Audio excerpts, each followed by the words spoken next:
Volá sa tancujúci plameň. Stačí ho rozptýliť pred svoj dom. Váš domov sa stane najzávideniahodnejším miestom v celej dedine. Toto je rúža Firebirt. Jej kvety sú krajšie ako obyčajné rúže.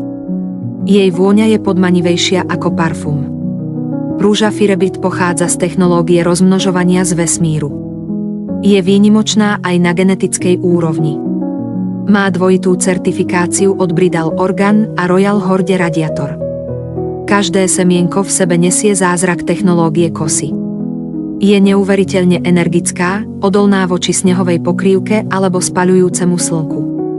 Vďaka svojej neuveriteľnej prispôsobivosti v kozmických podmienkach. Čím viac slnka, tým bohatšie kvitne. Môžete ju zasadiť na balkón, do kvetináča alebo do malej záhrady. Teraz je najlepší čas na jej zasadenie. Múdri ľudia už začali pestovať tieto rúže Firebirt. Dokáže klíčiť v tehlových prasklinách. Kvitne v rohoch stien. Jej obdobie kvitnutia trvá od jary do jesene. Jeho jedinečná farba pripomína plameň, vyniká medzi mnohými kvetmi. V zime sa nebojí chladu, v lete sa nebojí tepla. Najdôležitejšie je, že si nevyžaduje takmer žiadnu starostlivosť. Kozmické rozmnožovanie mu dalo prirodzenú odolnosť. Eliminuje mnoho problémov s údržbou.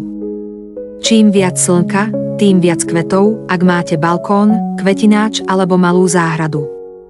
Zasaďte ho, stačí mu dať rebrík, šplhá po celej stene, v rámci.